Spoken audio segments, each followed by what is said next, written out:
Hi friends, అంతా ఎలా ఉన్నారు? బాగున్నారు అనుకుంటున్నాను. మీ అందరికీ నచ్చేటటువంటి హర్రర్ ఎలిమెంట్తో హర్రర్ అండ్ మిస్టరీ కలిపి బాగా దట్టించి రాసినటువంటి మిస్టరీ నవల, అట్లాగే హర్రర్ నవలగా కూడా చెప్పుకోవచ్చండి, మన జయంత సేన. ఈ మిస్టరీ హర్రర్ నవలకి మీ అందరికీ స్వాగతం. ఇంకా మన ఛానల్ని, ఆడియో ఫేస్ ఛానల్ని సబ్స్క్రైబ్ చేసుకోండి, లైక్ చేయండి, షేర్ చేయండి. అట్లాగే కామెంట్స్ రూపంలో మీరేమనుకుంటున్నారో తెలియచేయండి. ఇక ఆలస్యం చేయకుండా మనం మెయిన్ స్టోరీలోకి అయితే వెళ్ళిపోదామండి. రండి, ఆస్వాదించండి, ఆనందించండి, ఎంజాయ్ చేయండి, ఎంకరేజ్ చేయండి మన జయంత సేన. ఇక కథలోకి అయితే వెళ్ళిపోదాం పదండి. ఆర్కియాలజీ డిపార్ట్మెంట్ గెస్ట్ హౌస్ ముందర ఆగింది బస్సు. అప్పటికి స్టూడెంట్స్కి అలసట స్టార్ట్ అయింది. ఉత్సాహం తగ్గి కాస్త కామ్గా ఉన్నారు. మైసూరు సిటీకి 40 కిలోమీటర్ల దూరంలో అటవీ ప్రాంతంలో ఉంది పాత కోట. మైసూరు రాజవంశానికి చెందిన విశ్రాంతి భవనంగా అప్పట్లో దాన్ని వాడేవారు. మైసూరుని అఖండంగా పాలించిన విక్రమసింహదేవర కాలంలో కట్టబడిందా కోట. గుప్త నిధులు ఆ కోటలో నిక్షిప్తమై ఉన్నాయని శాసనాల ద్వారా తెలుసుకున్న పాలకులు ఎన్నోసార్లు ఆ కోటని శోధించారు. కానీ వెళ్లిన 2 టీముల్లోనూ భారీగా ప్రాణనష్టం కూడా జరిగింది.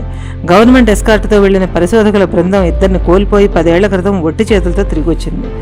ఆర్కియాలజీ డిపార్ట్మెంట్ వాళ్ళు ప్రత్యేకంగా కొన్ని తవ్వకాలు చేశారు. ఆ తవ్వకాల్లో బయటపడిన వస్తువుల ఆధారంగా కొంత ముందుకెళ్లినా ప్రయోజనం కనబడలేదు. ఇక ప్రొఫెసర్ ఆనందరాం ఆధ్వర్యంలో ఈ కోట రహస్యాలని ఎంతవరకు ఛేదించగలరో, ఏ నూతన విషయాలు ఆవిష్కరించగలరో అని ఉత్కంఠగా ఉంది అందరికీ. గెస్ట్ హౌస్ చీకట్లో మునిగిపోయి ఉంది.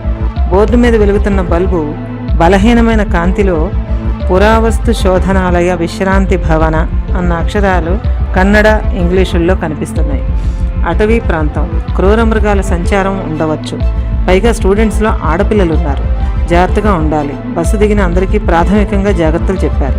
గెస్ట్ హౌస్ వర్కర్లు మారప్ప, ఎన్నిసీను అన్న 2 చేతులు కట్టుకు నిలబడి ఉన్నారు. అందులో మారప్పకి 60 ఏళ్లుంటాయి. ఎన్నిసీను 40 ఏళ్లవాడు. గుబురుగడ్డం, పీచు తల, ఎంత దువ్వినా సరిగా నిలబడం తలకట్టు, లోతైన కళ్ళు, ఎడమ బుగ్గ మీద లోతైన గాయం మిగిల్చిన మత్స, కాకి ప్యాంటు, చొక్కా, చేతిలో పవర్ఫుల్ టార్చ్ లైట్తో మారప్ప పెద్ద అనుభవశాలిలా కనబడతాడు. కానీ చాలా భయం. చలికి పెట్టుకున్న మంకీ క్యాపు ఏవో రహస్యాలను దాచుకున్నట్టుగా గుంభనగా చూస్తున్నాడు. ఇక ఎన్నిసీను వయసులో ఉన్నాడేమో. గళ్ళున్న లుంగి, పొట్టి చేతుల చొక్కా, వెడల్పుగా చదరంగా ఉన్న ముఖం, నుదుటి సింధూరం బొట్టు, సన్నని మేసకట్టు, చేతికి రకరకాలైన తాళ్ళు. అవి రక్షలో లేక ఊరకనే కట్టుకున్నవో ఎవరికీ తెలియదు. మైసూరు అంతా అతనికి కొట్టిన పిండి. ఆ అడవి కూడా అతడిదేనన్నంత నమ్మించగలడు. గొప్ప మాటకారి. అతడి అవసరాలు, అందరి అవసరాలు అతడే చూస్తాడు. ఆ 2 ప్రొఫెసర్లను చూస్తూనే వచ్చి చేతులు కట్టుకుని నిలబడ్డారు. ఎన్నిసీన భార్య నాగమణి వంట చేస్తుంది. రాత్రి గనక ఇంటికి వెళ్ళిపోయింది. కుశలమా సార్? మారప్ప అడిగాడు. నమస్తే సార్, బాగున్నారా? ఎన్నిసీని పలకరించాడు. బాగున్నాను. ఏమై సీను, నీ భార్య పిల్లలు అంతా బాగున్నారా?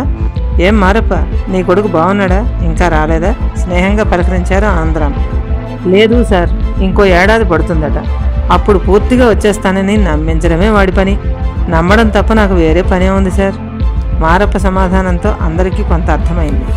మేం పాతకోటకి ప్రాజెక్టు వర్క్కి వచ్చాం. వారం రోజులు ఉంటాం. అమ్మాయిలు ఉంటారు కనుక సీను, నువ్వు ప్రత్యేకంగా జాగ్రత్తగా చూసుకోవాలి. మారప్ప, రేపటికి పాతకోట తీసుకువెళ్ళడానికి రామప్పని రెడీగా ఉండమను. అమ్మాయిలకి అబ్బాయిలకి వేరువేరుగా రూములు ఇవ్వు. 3 రూములు సరిపోతాయి. మాకు రాత్రికి ఏదన్నా ఫలహారం సిద్ధం చేయగలరా? అడిగారు ఆనందరాం గారు. ఎంత పని సార్? నాగమణి తొందరగా వెళ్ళిపోయింది. అయినా అందరికీ టిఫిన్ క్యారేజీ కట్టించి గంటలో తెచ్చేస్తాను. ఇక్కడికి దగ్గరలో చిన్న హోటల్ ఉంది సార్. మీరు లోపల రెస్ట్ తీసుకోండి. నేను అన్నీ తీసుకొస్తాను. నీళ్లు పట్టి కూడా ఉంచినాను ఎన్నిసీని చెప్పినాడు. స్టూడెంట్స్ అందరూ రెస్ట్ తీసుకోండి. మీ రూములు దాటి బయటకు వెళ్ళకండి. మారప్ప, బిల్డింగ్ ఎంట్రన్స్ క్లోజ్ చేయించు. ఎలుగుల దాడులు ఎక్కువ కనుక కాపలా జాగ్రత్తగా పెట్టించు అన్నారు. ఎలుగుల భయంగా అన్నారు 2 అమ్మాయిలు. మరేం పర్వాలేదు, ఎవరి జాగ్రత్తలో వాళ్ళు ఉండండి. రేపు మార్నింగ్ 8 గంటలకు మన ప్రయాణం పాతకోటకేసి సాగుతుంది. రూట్ మ్యాప్, కెమెరాలు, ఎవరి సరంజామా వాళ్ళు సిద్ధం చేసుకోండి. Our rules are common. Go and take rest. Good night అన్నారు ప్రొఫెసర్. 2 ప్రొఫెసర్లకి ఒక రూము, స్టాఫ్కి ఇంకొకటి కేటాయించబడింది. మారప్ప వెనక స్టూడెంట్స్ అంతా లగేజీ మోసుకుంటూ వెళుతున్నారు. ఎన్నిసీను టిఫిన్ క్యారేజీలు పట్టుకుని బయటకు వెళ్ళిపోయాడు. మెయిన్ డోర్ గ్రిల్స్ దగ్గరగా లాగి చైన్ వేయబడింది. క్రమంగా రాత్రి అవుతూనే ఉంది. మెల్లగా కళ్ళు తెరిచాడు డాక్టర్ శశికాంత్. పగలంతా పడుకునే ఉన్నాడు. తలంతా సూదులతో గుచ్చుతున్నట్టుగా చిమచిమలాడుతోంది. 10 కేజీల గుండె ఏదో వేలాడగట్టినంత బరువుగా ఉంది. హాస్పిటల్ సీలింగ్ మాత్రం తెల్లగా కనపడుతూ ఉంది. తను ఎక్కడున్నాడు? అసలు తనకేమైంది? ఈ సీలింగు, ఈ కర్టెన్లు, ఈ హాస్పిటల్, అదేంటి? అసలు తనెవరు? తను నుదురు మీద స్వేదం అలుముకుంది. గుండె వేగంగా కొట్టుకుంది. ఎస్, తను డాక్టర్. మెదడును కమ్ముకున్న నిస్తేజం తొలగింది. చప్పున పూర్తి స్పృహలోకి వచ్చాడు డాక్టర్ శశికాంత్. లేవబోయాడు.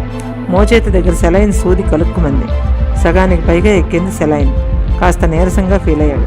నర్స్ పిలిచాడు. సార్ ఎలా ఉంది? వినయంగా అడిగింది నర్స్. ఓకే, కానీ లేవబోయాడు. ఆగండి సార్, నేను పెద్ద డాక్టర్ గారిని తీసుకొస్తాను. వేగంగా వెళ్ళిపోయింది నర్స్. అంత క్రితం ఏం జరిగిందో గుర్తు చేసుకోవడానికి ట్రై చేసాగాడు శశికాంత్. తన ల్యాబ్లోంచి బయటకు వచ్చి నడుస్తూ క్యాత్ ల్యాబ్కు వెళ్తున్నాడు. అప్పుడు ఫైల్లో కవర్ ఒకటి జారి కింద పడింది. తీసుకుంటూ వంగి తీసుకుంటూ ఉండగా ఎవరో తనను పిలిచారు. ఎవరు పిలిచారు? పిలిచింది తననేనా? ఏం పేరుతో పిలిచారు? గుర్తు రాలేదు శశికాంత్కి. ఓ స్త్రీ పిలుపు. ఆ స్త్రీ తనకు ముందే తెలుసా?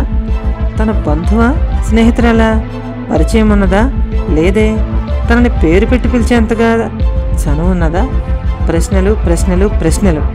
తల్లో నొప్పిగా అనిపించింది. సెలైన్ ఎక్కుతున్న చేతిని అనాలోచితంగా బిగించాడు శశికాంత్. చురుక్కుమంది. అబ్బా, మూలిగాడు అతను. అరే, ఏం చేస్తున్నావు? మాటతో పాటు ఆదుర్దాగా వస్తూ డాక్టర్ మున్రాజ్ కనిపించాడు. How are you my boy? పలకరించాడు. ఫైన్ సార్, కాస్త వీక్గా ఉందంతే అన్నాడు శశికాంత్. లేవదు, take rest. కుర్చీలో కూర్చున్నాడు మున్రాజ్. డాక్టర్, నాకేమైంది? ఎందుకు ఇలా జరుగుతోంది? కొద్దిగా ఆందోళనగా అడిగాడు శశికాంత్. మునిరాజ్ గంభీరంగా అయిపోయాడు. అదే నేను అనుకుంటున్నాను శశి. ఏమవుతోంది? 4 days క్రితం అలా, ఇవాళేమో ఇలా. ఎందుకలా డిస్టర్బ్ అవుతున్నావు? ఏం జరుగుతుంది అసలు? హెల్త్ పరంగా యు ఆర్ అబ్సల్యూట్లీ నార్మల్. మరి ఇదంతా ఎందుకు రిపీట్ అవుతుందంట? ఆదుర్దాగా అడిగాడు మునిరాజ్. అదే నేను వండర్ అవుతున్నాను సార్. ఈ వీక్ డేస్లో ఇది రెండోసారి. చాలా చిత్రంగా అనిపిస్తుంది. ఇలా ఇంతకు ముందు ఎప్పుడు జరగలేదు. సెలైన్ దాదాపుగా పూర్తిగా వచ్చింది. రూమ్ నిశ్శబ్దంగా ఉంది. Okay, take rest. ఈవినింగ్ ఇంట్లో కలుద్దాం. నీతో మాట్లాడే పనుంది అని లేస్తూ, don't get excited, please relax my boy, see again. భుజం తట్టి వెనుతిరిగాడు డాక్టర్ మునిరాజ్. నిజమే, తను ఎందుకలా ఎక్సైట్ అవుతున్నాడు? ఎవరో తనని పిలవడం ఏమిటి? తననేం కాదు, సంథింగ్ రాంగ్, ఏదో రాంగ్ థింకింగ్. నో, తను డాక్టర్. ఓ బాధ్యత గల వృత్తిలో ఉండి ఇలా చచా, డోంట్ రిపీట్ లైక్ దిస్ అనుకుంటూ నెమ్మదిగా స్థిమితంగా పడుకుని కళ్ళు మూసుకున్నాడు డాక్టర్ శశికాంత్. అతను పడుకున్న రూమ్లోని వాతావరణం నార్మల్గా ఉంది. పక్కనున్న బల్ల మీద అతని కోటు, సెల్ ఫోను పెట్టబడి ఉన్నాయి. ఒక్కసారిగా నిద్రలోకి జారుకోబోతున్న శశికాంత్ మస్తిష్కం చేరిందొక పిలుపు. గాల్లో అలలుగా తేలి అతన్ని జాగృతం చేసింది. చంద్రభూపతి. మూతలు పడుతున్న అతడి కళ్ళు చటుక్కున తెరుచుకున్నాయి. చెవులు రిక్కించాడు. మరోసారి వినిపించింది, మెల్లగా గొణుగుతున్నట్టుగా, చంద్రభూపతి. తననే. మళ్ళీ అదే గొంతు. ఎట్నుంచది? తల తిప్పబోయాడు. గది డోర్ దగ్గర మెల్లగా తొంగి చూస్తూ పిలుస్తోంది ఒక స్త్రీ. అదే స్త్రీ. అడ్డుకచ్చా పోసి కట్టుకున్న చీర, నుదుట స్టిక్కర్ బొట్టు, అడ్డంగా విభూతి, మెడలో కంఠానికి దగ్గరగా జడ అల్లినట్టున్న బంగారు జిగినీనాను, ముక్కుకి పుడక. దాదాపు 70 ఏళ్లున్న స్త్రీ తననే పిలుస్తోంది. ఆ పేరు, అదే పేరు, అదే తనదే. ఉద్వేగం తారాస్థాయికి చేరింది. ఆమెను అక్కడ చూసిన శశికాంత్ మెదడు స్తంభించింది. కళ్ళు పెద్దవయ్యాయి. గుండె వేగం పెరిగింది.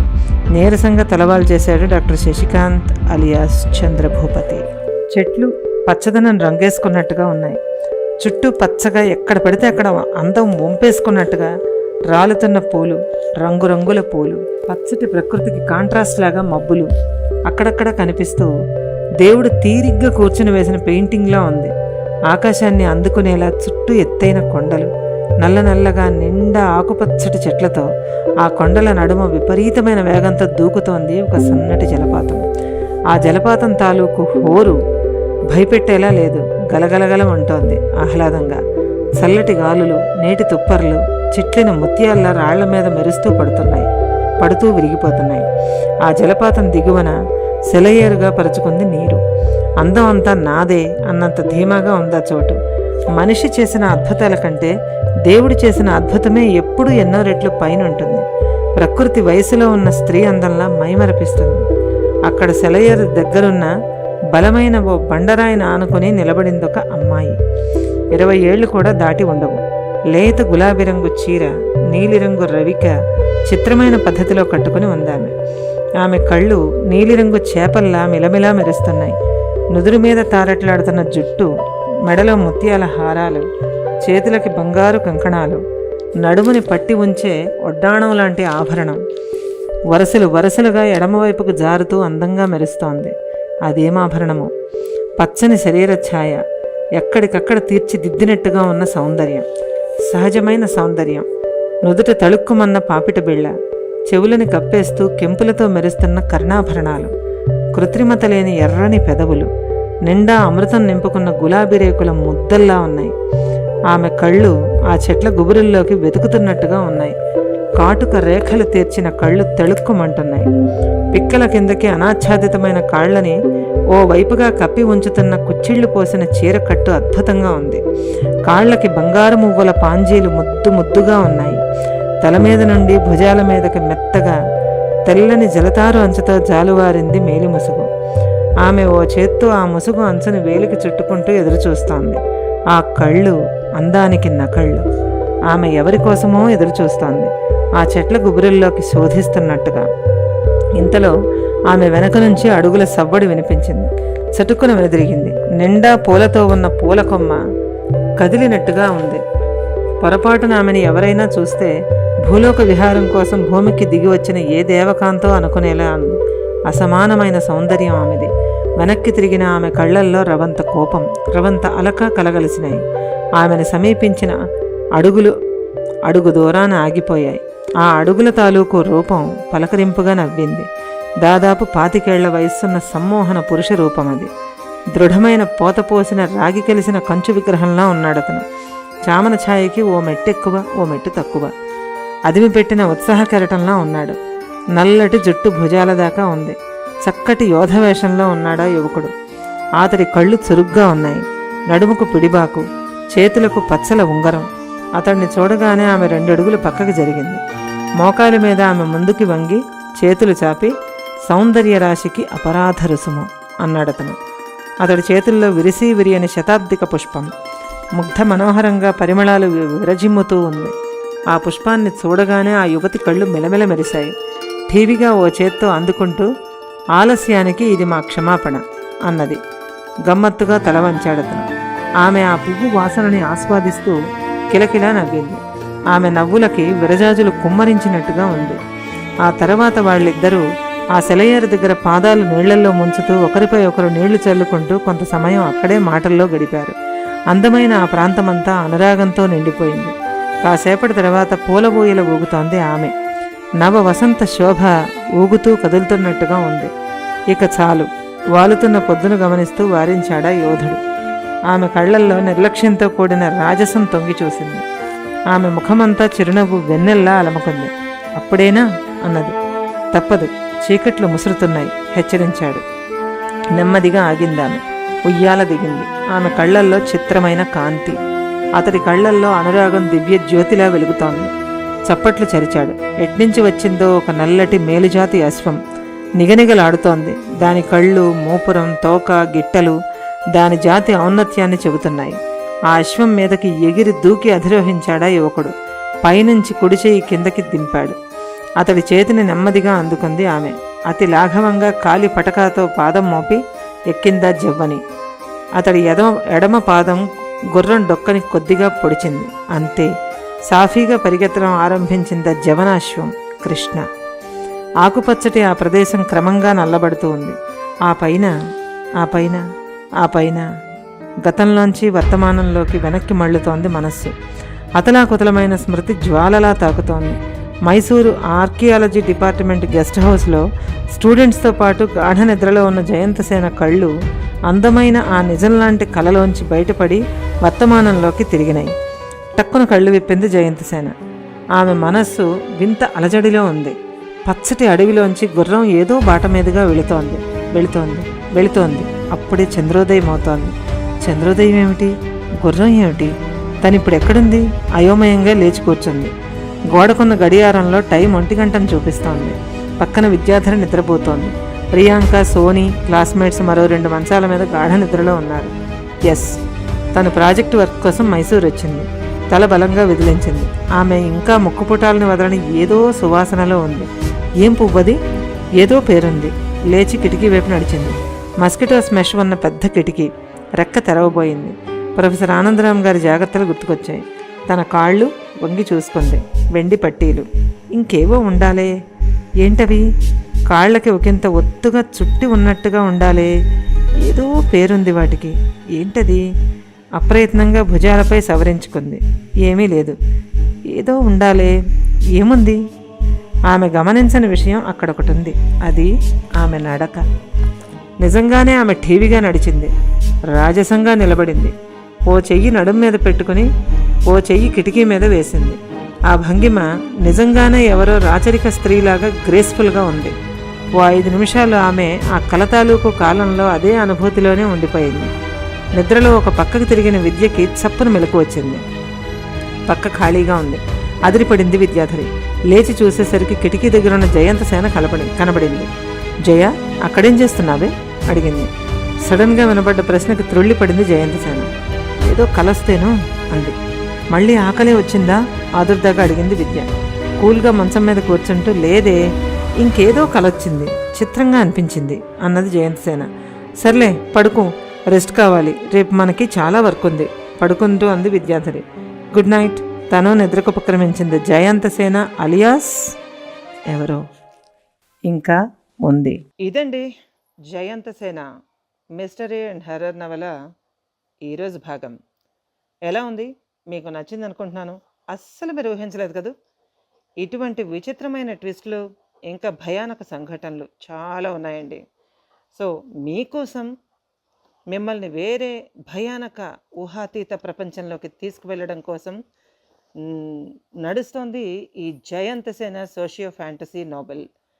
తప్పకుండా మీకు నచ్చిందనే ఆశిస్తూ, ఇక తర్వాత ఏం జరగబోతోంది అనే ఇంట్రెస్టింగ్ ఇష్యూస్ని మీరు మనసులోనే ఊహించుకోండి. ఇక నెక్స్ట్ ఎపిసోడ్ దాకా వెయిట్ చేయక తప్పదు. సో నెక్స్ట్ ఎపిసోడ్ మీ దగ్గరకు వచ్చే వరకు బాయ్.